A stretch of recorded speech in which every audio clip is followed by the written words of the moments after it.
जय हिंद साथियों, आप सभी का स्वागत है आपके अपने परिवार जीके जीएसवाई प्रोफेसर में। आप सभी लोग उम्मीद है कि बेहतरीन होंगे। आप सब लोगों को पता है कि पॉलिटी क्लास शाम को डेली 5 बजे होती है और मैंने आप लोगों के पूरे फंडामेंटल राइट तक के एक एक कॉन्सेप्ट को हमने कंप्लीट करा दिया है। रीट जो आपके पेपर में बहुत बार पूछा जाता है उसको भी मैंने बहुत ही बेहतरीन तरीके से समझा दिया है। हमने सोचा कि आगे के कोई भी चैप्टर को शुरू करने से पहले क्यों ना हम आपके अभी तक जितना भी कॉन्सेप्ट हमने आपको पढ़ाया है, भाग 1 संघ और राज्य क्षेत्र, भाग 2 नागरिकता, भाग 3 मौलिक अधिकार, पहले उसको एक बार रिवाइज मैं करा दूं ताकि सारी बातें एक एक बार वन लाइनर टाइप से आपके दिमाग में बैठ जाए कि हाँ आपने ये सारी बातों को समझा था, पढ़ा था। और एक बार एक पूरे जहाँ पे मौलिक अधिकार चैप्टर आपका खत्म हुआ आपके नोटबुक में, वहां पे रिवीजन लिख के इन सारे पॉइंट को लिख लेना ताकि आपके दिमाग में रिकैप हो जाए। तो आज की क्लास पूरी तरीके से रिवीजन क्लास है। तो एक बार जितने भी साथी सेशन को लाइव देख रहे हैं सभी लोग एक बार शानदार तरीके से सेशन को लाइव करते हुए चैनल को सब्सक्राइब करके अपना प्यार और सपोर्ट दिखाते हुए एक बार सेशन को अपने सारे सोशल मीडिया पे प्लेटफॉर्म पे क्या कर दीजिए, शेयर कर दीजिए। तो सबसे पहले हम वैसे टॉपिक से आज के सेशन को शुरुआत करते हैं जहां जो टॉपिक देखने में तो छोटा लगता है लेकिन आपके पेपर में सवाल यहाँ से बहुत पूछे जाते हैं। तो हम उन्हीं टॉपिक्स को यहाँ पे कवर करने की कोशिश कर रहे हैं। तो देखिए सबसे पहले हम कौन सा टॉपिक हमने लिखा आपको, राष्ट्रीय प्रतीक। आप सभी लोग अपना जो फोन है फोन को ऐसे कर लेना और आराम से सामने रख के उसको प्रॉपर नोट्स बनाइएगा। आपस में बातचीत नहीं करना है किसी को भी, बस सेशन को लाइक करके शेयर करते रहना। सबसे पहले हम किसकी बात करते हैं, तो सबसे पहले हम बात करते हैं राष्ट्रीय ध्वज की बात करते हैं। तो हमारा जो राष्ट्रीय ध्वज है वो राष्ट्रीय ध्वज क्या है, तिरंगा। राष्ट्रीय ध्वज क्या है, तिरंगा। तिरंगा इसको क्यों कहा गया, क्योंकि इसमें 3 रंग है, इसीलिए इसको क्या बोले गए, तिरंगा। अब अलग अलग आपके आजादी के दौर से लेके अभी तक जब आप झंडे की बात करते हैं भारत के, वो अलग अलग तरीके से अलग अलग डिजाइन में आपको देखने को मिलते हैं। लेकिन वर्तमान में जिस फ्लैग का यूज आप अपने गाड़ी पे लगाने में करते हैं, घर पे लगाने में करते हैं, 15 अगस्त स्वतंत्रता दिवस, 26 जनवरी गणतंत्र दिवस के अवसर पर प्रधानमंत्री राष्ट्रपति जो आपके लाल किले को ऊपर फहराने के लिए यूज करते हैं, उस तिरंगे की हम बात कर रहे हैं। तो वो तिरंगा की जो अभी कल्पना करता थे, यानी जिनके द्वारा इस तिरंगा का डिजाइन किया गया था, उस शख्स का नाम क्या था, तो उनका नाम था पिंगली वेंकैया। उनका नाम क्या था, तो राष्ट्रीय ध्वज जिसको हम तिरंगा कहते हैं, उनके अभिकल्पनाकर्ता के नाम क्या है, पिंगली वेंकैया ने इसका डिजाइन किया था। अब एक चीज मैं आपको बताना चाहता हूं कि ये जो तिरंगा है वो तिरंगा कौन से आकार का है, ये तिरंगा आयताकार है। तो इसके लंबाई और चौड़ाई के अनुपात की बात करें तो लंबाई और चौड़ाई का अनुपात कितना है, 3:2 है। अब सवाल ये आता है कि इसको अपनाया कब गया था, तो इस तिरंगा को संविधान सभा ने 22 जुलाई 1947 को अपनाया था। अब इस तिरंगा में टोटल कितने कलर है भाई, टोटल 3 रंग हैं। सबसे ऊपर देखिए केसरिया, बीच में देखिए सफेद और नीचे देखिए हरा। लेकिन ऐसा ही नहीं है कि बिना मतलब का इस हम लोगों ने कि बिना किसी कारण के, बिना किसी अर्थ के हमने इस कलर को अपने तिरंगे झंडे में जगह दिया, नहीं। इस आपके कलर के जगह देने के पीछे भी कुछ कारण है। कारण क्या है, जो केसरिया रंग है वो साहस, बलिदान का प्रतीक है। तो केसरिया आपके साहस और बलिदान के प्रतीक के रूप में आप इसको देख सकते हैं। जब हम सफेद की बात करते हैं तो सफेद को आप शांति और सच्चाई के प्रतीक के रूप में देख सकते हैं। जब हरा की बात करें, ग्रीन की बात करें, तो उर्वरता और समृद्धि के प्रतीक के तौर पे आप इसको देख सकते हैं। तो समझ में आ गया आप लोगों को। अब देखो तिरंगा में एक बात करें तो आपने बीच में सफेद पट्टी में एक चक्र देखा होगा जो कौन से आपके कलर का दिखाई देता है, नीले कलर का दिखाई देता है, जो प्रगति के पथ को प्रदर्शित करता है। और इसमें टोटल आपके कितने स्पोक्स हैं, तो टोटल आपके 24 आपके तीलियां हैं। तो आपको याद हो गया। तो आज के बाद से जब राष्ट्रीय ध्वज तिरंगा के बारे में कोई आपसे बात पूछे तो 5-6 बात आपको याद रखनी है। अभी कल्पनाकर्ता कौन थे, तो पिंगली वेंकैया। इसके लंबाई और चौड़ाई का अनुपात क्या है, तो 3:2। इसको कब अपनाया गया, तो 22 जुलाई 1947 को अपनाया गया। इसमें कितने रंग है, तो 3 रंग है। सबसे ऊपर केसरिया, बीच में सफेद और सबसे नीचे आपको ग्रीन कलर। केसरिया साहस और बलिदान का प्रतीक है, सफेद शांति और सच्चाई का प्रतीक है, और हरा रंग की बात करें उर्वरता और समृद्धि का प्रतीक है। फिर मैंने क्या बोला कि तीनों रंगों की पट्टी में, सफेद रंग की पट्टी में नीले रंग का एक चक्र आपको दिखाई देगा। जिसमें टोटल आपके कितने तेलियां होते हैं? 24 तेलियां होती है। चलो, इस राष्ट्रीय ध्वज के बारे में तो हमने पढ़ लिया। अब हम दूसरी बात करते हैं भारत के राज्य चिन्ह की। जब हम भारत के राज्य चिन्ह की बात करेंगे तो भारत का राज्य चिन्ह कौन है? तो भारत का राज्य चिन्ह है अशोक का सिंह स्तंभ। कौन सा है? अशोक का सिंह स्तंभ। और ये अशोक का सिंह स्तंभ जो है उसको हमने कहां से लिया है? तो वर्तमान के उत्तर प्रदेश में स्थित सारनाथ, जहां से महात्मा बुद्ध के प्रथम प्रवचन के साक्ष्य भी आपके मिलता है, वहां से हमने लिया है। अब इस राज्य चिन्ह पे जो शब्द आपके अंकित किया गया है वो शब्द कौन सा है? सत्यमेव जयते। इसका मतलब क्या होता है कि सत्य परेशान हो सकता है बट पराजित नहीं हो सकता है। सत्य की ही अंततः जीत होती है। और ये सत्यमेव जयते जो कॉन्सेप्ट है, ये कॉन्सेप्ट हमने कहां से लिया है? तो ये कॉन्सेप्ट हमने आपके मुंडकोपनिषद से ये कॉन्सेप्ट आपके लिया है। अब सवाल यह आएगा कि भाई इसको कब अपनाया गया? तो 26 जनवरी 1950 को भारत के राज्य चिन्ह को अपनाया गया। अब इस राज्य चिन्ह को जब आप देखिएगा तो इसमें सामने से देखने में टोटल 3 शेर आपको नजर आएंगे, लेकिन वास्तविक इन शेरों की संख्या क्या है? आपके 4 है। नीचे जो अंकित चिन्ह है उसमें कौन कौन से? तो दाएं आपको बैल दिखेगा, बाएं आपको घोड़ा दिखेगा, और आपके बीच में क्या दिखेगा? अशोक चक्र दिखेगा। तो आप ध्यान से जब देखिएगा तो आपको ये अच्छे तरीके से दिखाई देगा। तो अब हमने क्या समझा भारत के राज्य चिन्ह के बारे में? तो भारत का राज्य चिन्ह कौन सा भाई? अशोक का सिंह स्तंभ, जो सारनाथ से हमने लिया है, उत्तर प्रदेश में स्थित है। इस पे शब्द अंकित है सत्यमेव जयते। सत्यमेव जयते देवनागरी लिपि में आपके लिखा गया है और इसका अर्थ होता है सत्य की सदा विजय होती है। और ये कहां से लिया गया? मुंडकोपनिषद से लिया गया है। 26 जनवरी 1950 को इसको अपनाया गया था। इसमें टोटल आपके शेरों की संख्या कितनी है? 4 बताई गई है। और नीचे जो चिन्ह अंकित है उसमें दाएं आप बैल देख सकते हैं, बाएं आप घोड़ा देख सकते हैं, और बीच में आप अशोक चक्र को देख सकते हैं। ये दूसरा हो गया। अब तीसरा समझो, भारत के राष्ट्रगान की बात करें। जब हम भारत के राष्ट्रगान की बात करें तो भारत के राष्ट्रगान के रचयिता आपके कौन है भाई? रविंद्रनाथ टैगोर। कौन से भाई? रविंद्रनाथ टैगोर। इसको कब अपनाया गया? तो 24 जनवरी 1950 को संविधान सभा ने इसको अपनाया था।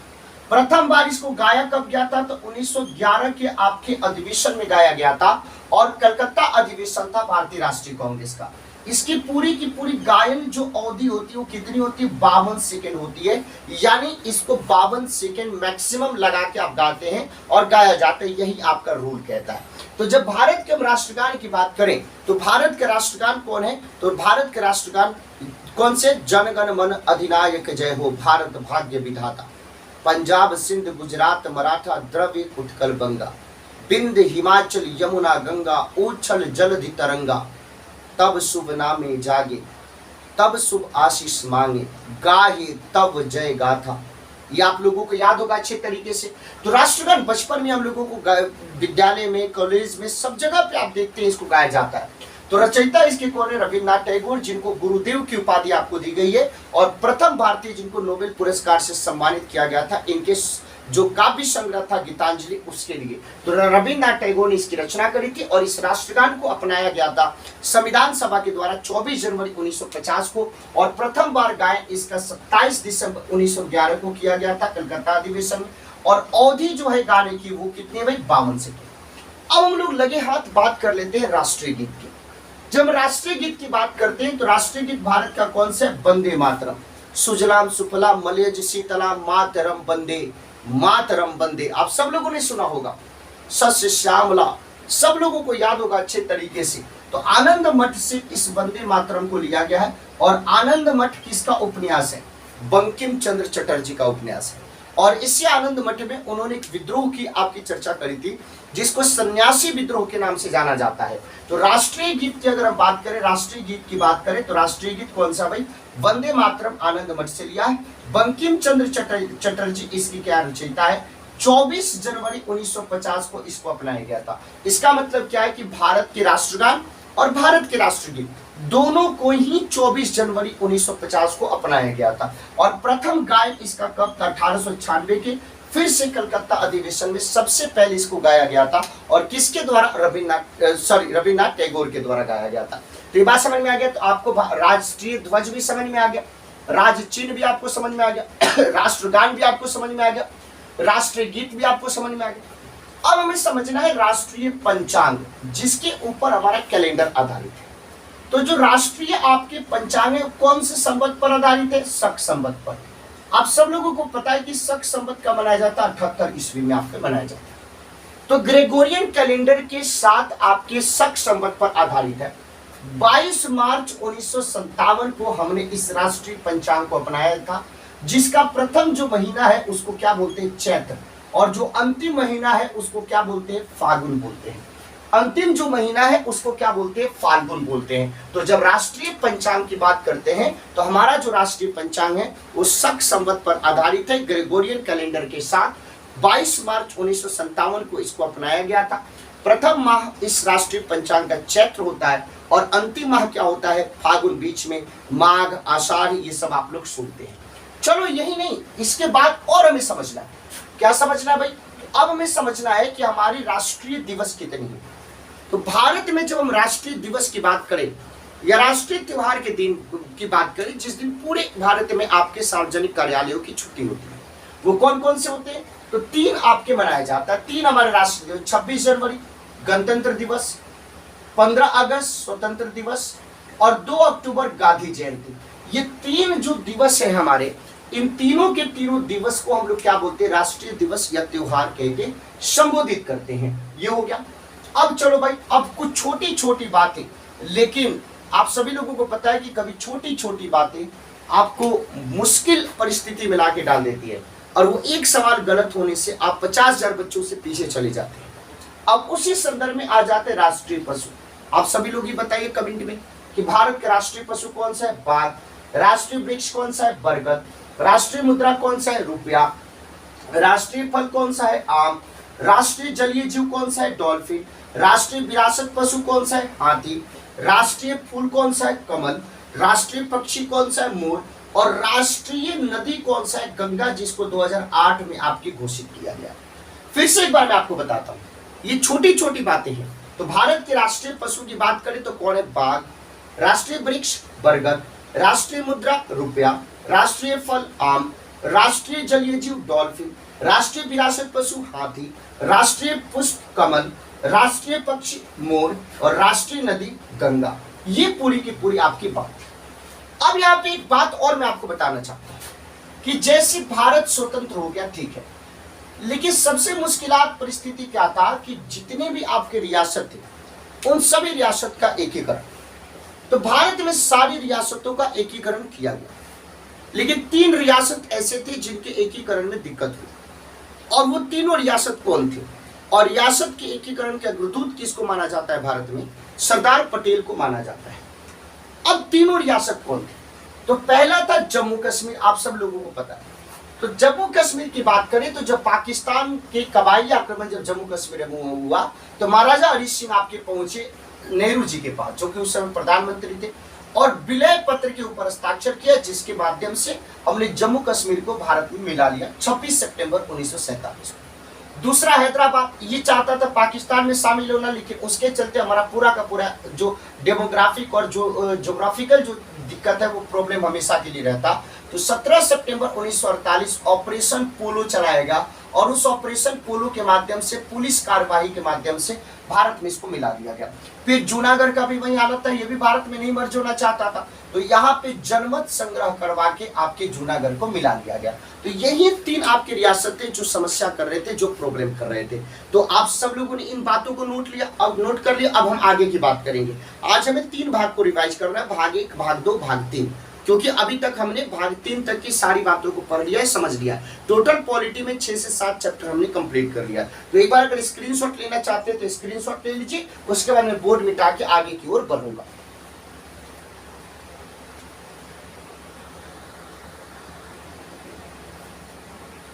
चलिए अब हम लोग देखेंगे एक एक करके जो महत्वपूर्ण आपकी बातें थी, जहां से सवाल आपके पेपर में पूछी जाती है, वो तो हमने आपको करा दिया, वो तो मैंने पूरी बातें आपको बता दी। अब हम एक एक करके जो हमने भाग पढ़ा है, भाग 1 मूल रूप से संघ और राज्य क्षेत्र, भाग 2 नागरिकता और भाग 3 मौलिक अधिकार, उसको हम पूरा डिटेल में नहीं, बस ओवरव्यू उसका देखिए, एक बार कंप्लीट रिवीजन आपको करा देंगे ताकि आपको किसी भी प्रकार की कोई दिक्कत ना हो। तो सबसे पहले देखिए भाग 1 में क्या बताया गया है, संघ और उसका राज्य क्षेत्र, और कहां से कहां तक, तो अनुच्छेद 1 से 4 तक की व्यवस्था आपको करी गई है। यही चीज आपको देखने को मिलता है ना, कि इसके अलावा भी कुछ देखने को मिलता है, नहीं देखने को मिलता है। तो याद कर लीजिए, ये पूरी याद होनी चाहिए बातें आपको। जब जिस दिन मैं पॉलिटी कंप्लीट करूंगा उस दिन ऐसा लगेगा कि एक एक अनुच्छेद आपके टिप पे है, एक एक पार्ट टिप पे, और एक एक आपकी बातें और विशेषताएं आपके दिमाग में। तो संविधान के भाग 1 में संघ और राज्य क्षेत्र, और अनुच्छेद 1 से 4 में इस बात की व्यवस्था करी है। यहाँ पे जो हमारे देश के नाम की बात करी गई है, वो नाम क्या भाई, तो सीधे तौर पे वहां पे 2 नाम की चर्चा करी, भारत और इंडिया। इसके अलावा किसी और नाम की चर्चा आपके नहीं करा है। तो हिंदुस्तान, आर्यावर्त या इस प्रकार की कोई भी देश की आप बात करते हैं, जम्बू द्वीप, यानी संविधान में केवल 2 नामों की चर्चा है, एक भारत और एक आपके इंडिया। इन नामों की आपकी चर्चा है, जिसके बारे में आपको ध्यान रखने की जरूरत है। लेकिन एक चीज मैं बताऊं कि अगर वर्तमान में आपसे पूछा जाए तो टोटल कितने राज्य हैं, 28, और टोटल कितने केंद्र शासित प्रदेश है, 8। लेकिन इस राज्यों की व्यवस्था की बात करें कि किस तरीके से भाषा के आधार पर राज्यों का पुनर्गठन हुआ, उसकी पृष्ठभूमि क्या रही, कहानी क्या रही, कौन कौन से आयोग आपके इस राज्य के गठन से संबंधित है, उन सभी बातों को समझते हैं, और कैसे आंध्र प्रदेश पहला भाषाई आधार पर पहला राज्य बना, उन सभी बातों को समझते हैं। देखिए भाई, सबसे पहले एक आयोग बनाया गया जिसको भाषाई प्रांत आयोग कहते हैं। भाषाई प्रांत आयोग का गठन की बात करें तो गठन आपके जून 1948 में हुआ। अगर हम इनके अध्यक्ष की बात करें तो इसके अध्यक्ष का नाम क्या था, तो भाषाई प्रांत के जो अध्यक्ष थे इसके धर। इन्होंने अपना रिपोर्ट जो था दिसंबर 1948 में सौंपा, और उन्होंने इस रिपोर्ट में इस बात को रिकमेंड किया, इस बात का रिकमेंडेशन दिया उन्होंने कि राज्यों का जो गठन है वो भाषाई आधार पे नहीं होना चाहिए, बल्कि प्रशासनिक सुविधा के आधार पे होना चाहिए, बल्कि प्रशासनिक सुविधा।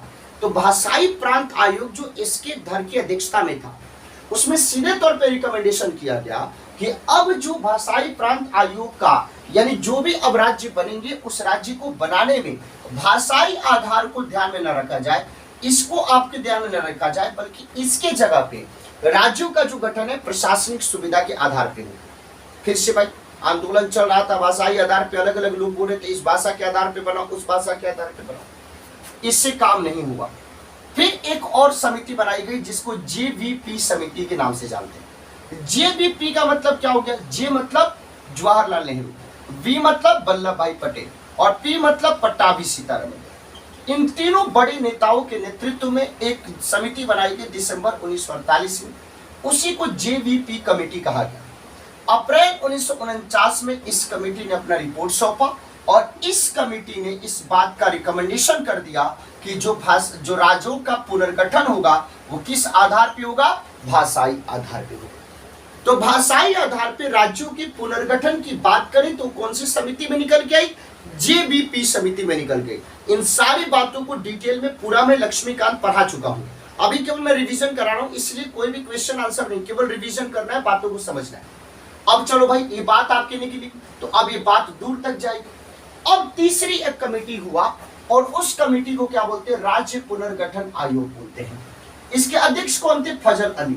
इसके चलते इसको क्या बोला जाता है, फजल अली आयोग भी कहा जाता है, इसीलिए इसको फजल अली आयोग भी कहा जाता है। तो देखो, कभी कभी आप यूपीएससी स्टेट पीसीएस के एग्जाम को दीजिएगा तो वहां पे ये सवाल आपके ऑर्डर में सजाने के लिए भी पूछ दिया जाता है।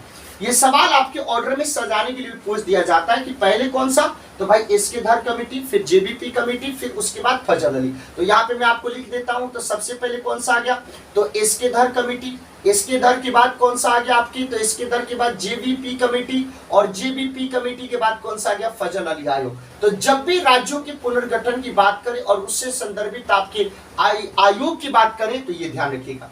अब राज्य पुनर्गठन आयोग 1953 में इसका गठन किया गया।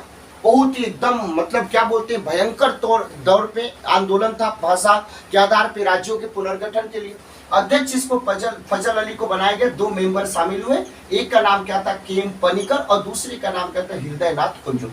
इन्होंने अपना रिपोर्ट सौंपा, टाइम लिया, 1955 में इन्होंने रिपोर्ट सौंपा और इन्होंने इस बात की सिफारिश कर दी, रिकमेंडेशन कर दिया कि भाषाई आधार पर राज्यों का पुनर्गठन होना चाहिए। भाई होना चाहिए तो हो गया भाई। अब यहाँ पे आंध्र प्रदेश ऐसा पहला राज्य निकल के आया और भाषा के आधार पे भारत का पहला राज्य जो आपके बना उसको क्या बोलते हैं? आंध्र प्रदेश बोलते हैं। आंध्र प्रदेश का भी विभाजन हो गया कब? तो 20 जून 2014 को और आंध्र प्रदेश से अलग होके एक नया राज्य बना जिसको तेलंगाना कहते हैं। तो अब देखो इसकी थोड़ा कहानी को समझिएगा कि कांग्रेस के बहुत बड़े नेता थे, 56 दिनों तक उन्होंने आमरण अनशन कर दिया।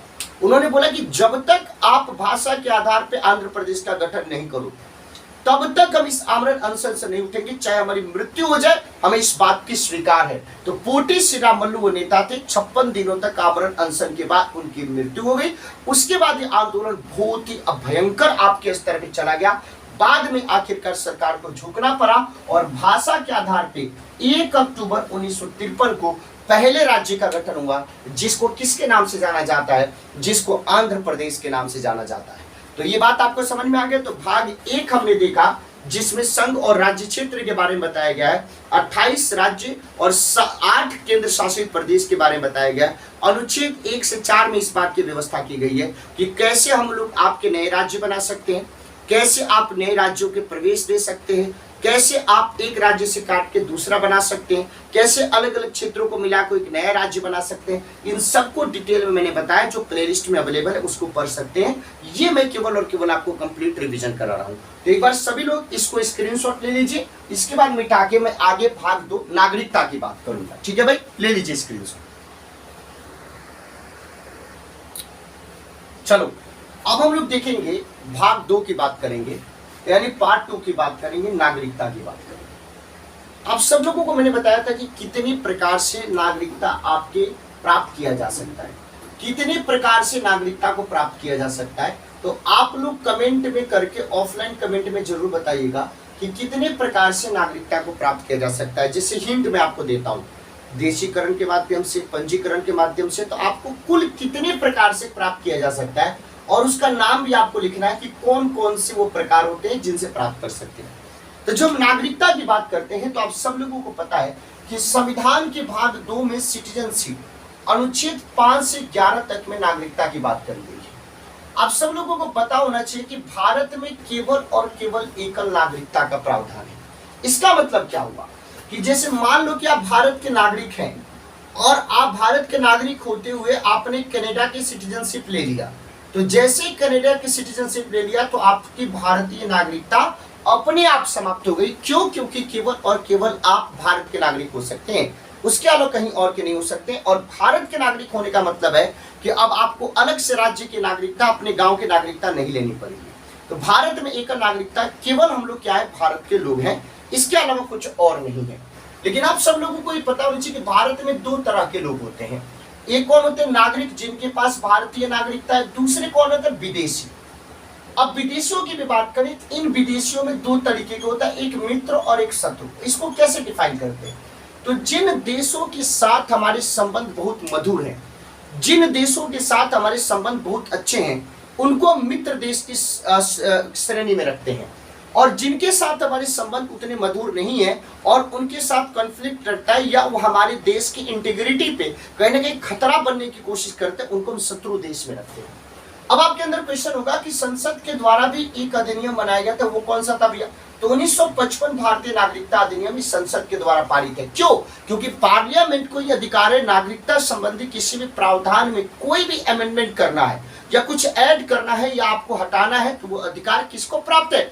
संसद को प्राप्त है। अब देखो भाई, कुछ मौलिक अधिकार, जो मौलिक अधिकार 12 से 35 तक है, उसमें से केवल नागरिकों को कौन सा अधिकार प्राप्त है? 15, 16, 19, 29, 30, यानी 1, 2, 3, 4, 5। मैंने आपको याद भी कराया था क्लास में, और बार बार ये सवाल आपके पेपर में पूछे जाते हैं कि भारत की नागरिकों को कौन कौन से अधिकार प्राप्त है जो विदेशियों को प्राप्त नहीं है। तो याद रखिएगा 15, 16, 19, ये 3 याद हो गया, 29, 30 याद हो गया। 15, 16, 19, 29, 30 ये 5 आपके अधिकार है, मौलिक अधिकार, जो केवल भारत के नागरिकों को प्राप्त है, विदेशियों को प्राप्त नहीं है। जब हम ड्यूअल सिटीजनशिप की बात करते हैं, दोहरी नागरिकता की बात करते हैं, जिसमें आप देश के साथ साथ आप राज्य के भी नागरिक होते हैं, तो ऐसी नागरिकता पूरे विश्व में 2 जगह पे है, अमेरिका और स्विट्जरलैंड में। लेकिन भारत की बात करें तो सिंगल सिटीजनशिप है। तो नागरिकता की जब व्यवस्था की बात करते हैं पूरे डिटेल में, कैसे आप बन सकते हैं नागरिक, कब क्या होता है, कौन से नियम है, पूरे डिटेल में मैं आपको क्लास में समझा चुका हूं। लेकिन यहाँ पे चूंकि मैं केवल रिवीजन करा रहा हूं, इसीलिए ज्यादा लंबा नहीं खींचना चाहता हूं। तो नागरिकता के बारे में ये ध्यान रखना है आप लोगों को कि संविधान के भाग 2 में लिखा गया है, आर्टिकल 5 से 11 तक इसकी चर्चा एकल नागरिकता है। मैंने सवाल आपसे पूछा, ऑफलाइन कमेंट करके बताना है कि कितने प्रकार से नागरिकता प्राप्त कर सकते हैं, कौन कौन से प्रकार है, नाम लिख के बताना है। भारत में 2 तरह के लोग होते हैं, नागरिक और विदेशी। विदेशी में भी 2 संबंध, एक संसद के द्वारा जो पारित अधिनियम वो मैंने बता दिया। केवल नागरिकों को प्राप्त जो अधिकार है 15, 16, 19, 29, 30 मौलिक अधिकार केवल भारत के नागरिकों को प्राप्त है, विदेशियों को नहीं। इसके अलावा विदेशी और भारत के नागरिक दोनों को प्राप्त अधिकार हो जाएंगे। कौन सा? जो 14 बच गया, 17 बच गया, 18 बच गया, उसके बाद आपके 20 बच गया, 21 बच गया, 22 बच गया, 23 बच गया, 24 बच गया, 25 बच गया, 26 बच गया, 27 बच गया, 28 बच गया, ये सारे के सारे 32 बच गया। और ये डुअल सिटीजनशिप अमेरिका स्विट्जरलैंड में स्थित है। तो एक बार इसको स्क्रीनशॉट ले लीजिए। उसके बाद लास्ट टॉपिक हम लोग पढ़ेंगे भाग 3 मौलिक अधिकार।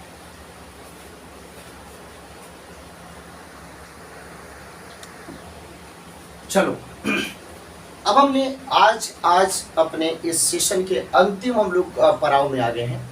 आज हम लोग देखने वाले हैं संविधान के भाग 3 यानी मौलिक अधिकार के बारे में देखेंगे। एक बार जितने भी हमारे साथी सेशन को लाइव देख रहे हैं कमेंट करके बताइएगा आप लोगों को अभी तक की पूरी बातें समझ में आई कि नहीं। तो देख लो कितना कम समय में आपने अभी तक की आप 30-40 क्लास के मतलब 50 क्लास की बातों को मैक्सिमम 30-40 मिनट में आपने कैसे रिवाइज कर लिया। मैं इसलिए आपको बोलता हूं कि एक बार कंप्लीट आपकी मेहनत की जरूरत है 6 महीने की। 6 महीने की सिलेबस को इतना ज्यादा आप कंफर्टेबल हो जाएगा, अगर रेगुलर बेसिस पे आपने क्लास लिया है इतना ज्यादा कंफर्टेबल हो जाओगे कि पूरी क्लास को 60 मिनट में रिवाइज कर लोगे। और जब भी जाओगे तो गोली की तरह क्वेश्चन का आंसर दाग के आओगे। करेंट अफेयर जो सुबह में आज क्लास नहीं हुई है, बिल्कुल परेशान मत होना। अगर क्लास गैप भी हो तो इसका मतलब ये नहीं कि उस दिन का करेंट अफेयर में छोड़ दूंगा। यानी कल जो क्लास होगी करेंट अफेयर की, उसमें आज और कल दोनों की करेंट अफेयर को हम कंप्लीट कराएंगे। हिस्ट्री की भी आपकी क्लास होगी। और आज बहुत ही बेहतरीन 7 बजे मैं आप लोगों के लिए एक सेशन लेके आ रहा हूं, जिसमें मैं उस स्ट्रेटजी बताऊंगा कि कैसे एग्जाम में जीके जीएस में 25 में 25 सवाल को करते हैं। तो आप सब लोग इस क्लास के बाद 7 बजे जरूर जुड़िएगा जीके जीएस बाय प्रबल सर यूट्यूब चैनल पे, भूलना मत, क्योंकि वहां पे आज मैं डिस्कस करने वाला हूं। और फिर आप लोगों से 7:30 बजे, उसके बाद 8 बजे प्रतीक सर की रीजनिंग की क्लास होगी, 9 बजे प्रत्युष सर की आपकी साइंस की क्लास होगी, 10 बजे मेरी यूपी जीके की क्लास होगी, 11 बजे प्रसून सर की आपकी क्लास होगी। तो कंप्लीटली इस तरीके से काम हम लोग करेंगे। सुबह में आपकी करंट अफेयर की क्लास होगी, फिर उसके बाद हिंदी की भी क्लास आपकी जाएगी कल किसी भी हालात में। तो इस तरीके से पूरी कोशिश हमारी ये है। देखो हमारा काम है मेहनत करना। कौन बच्चा हमारे ऊपर ट्रस्ट करता है ये हमारे हाथ में नहीं है, कौन हमारा साथ देता है ये हमारे हाथ में नहीं है। हमारे हाथ में हमारे अपने हिस्से का मेहनत करना है। वो चाहे जिस भी तरीके से गर्मी में करना पड़े करेंगे, बरसात ठंडी या कड़ाके की ठंड हो, बर्फ गिर रहा हो तब भी हम करेंगे। डिजिटल बोर्ड ना हो व्हाइट बोर्ड पे करेंगे, व्हाइट बोर्ड ना हो कलम कॉपी से लेकर आपको पढ़ाएंगे, आपको ऐसे लाइव आके पढ़ाएंगे। लेकिन आपका साथ नहीं छोड़ेंगे। आपको साथ देना है तो अच्छी बात है, नहीं देना है तो जबरदस्ती नहीं है। लेकिन आप सभी साथियों का तहे दिल से बहुत बहुत आभार कि आप लोगों ने इतना स्नेह प्यार और समर्थन दिया है। चलिए अब हम लोग देखते हैं मूल अधिकार। तो ये संविधान के भाग 3 में मौलिक अधिकार दिया गया है। अनुच्छेद 12 से 35 में इसकी बात करिए, यूएसए से इसको अपनाया गया है। टोटल कितने मौलिक अधिकार है? 6 प्रकार के, जिसमें समता का अधिकार 14 से 18, स्वतंत्रता का अधिकार 19 से 22, शोषण के विरुद्ध 23 से 24, धार्मिक स्वतंत्रता 25 से 28, संस्कृति शिक्षा संबंधी 29-30, संवैधानिक उपचार का अधिकार 32। अब आर्टिकल 32 को ही बाबा साहब अम्बेडकर ने इसको क्या बोला था? तो संविधान की हृदय और आत्मा। और इसी में टोटल 5 प्रकार के रीट की व्यवस्था, जिसके माध्यम से उच्च न्यायालय और उच्चतम न्यायालय मौलिक अधिकार का संरक्षण करता है और 5 प्रकार के रीट को जारी करने का अधिकार रखता है। संपत्ति का अधिकार जो मौलिक अधिकार था उसको 44वें संविधान संशोधन 1978 के द्वारा हटा के उसको विधिक अधिकार बना दिया गया। और कहां पे डाल दिया गया? अनुच्छेद 300A में डाल दिया गया। फिर आप लोगों को पता है कि अनुच्छेद 21A एक नया ऐड किया गया, 86वें संविधान संशोधन 2002 के माध्यम से, और उसको क्या बोलते हैं, राइट टू एजुकेशन। और जो शिक्षा का अधिकार अधिनियम है 1 अप्रैल 2010 से आपके लागू हुआ था। प्रेस की स्वतंत्रता कौन से अनुच्छेद में आपके है भाई, 19(1)(a) में है। और मौलिक अधिकारों का संरक्षण कौन है, तो सुप्रीम कोर्ट। क्यों? क्योंकि हाई कोर्ट विवेकानुसार काम करता है, मन करे तो कर सकता है, नहीं करे तो, लेकिन सुप्रीम कोर्ट को करना ही पड़ेगा। तो ये आपके आज के पूरे रिवीजन का जो आपका सीरीज था वो मैंने आपको कराया। आपको ये रिवीजन का सीरीज कैसा लगा? क्या आपको ये सारी बातें याद थी? ऑफलाइन कमेंट में लिखिएगा, क्योंकि सब लोगों का ऑफलाइन कमेंट में पढ़ूंगा। तो ज्यादा से ज्यादा जो भी साथी लाइव जुड़े हैं सब लोग चैनल को लाइक कीजिए, सब्सक्राइब कीजिए और अपने दोस्तों के बीच में शेयर जरूर कीजिए। बहुत बहुत धन्यवाद। Thank you so much. जय हिंद साथियों।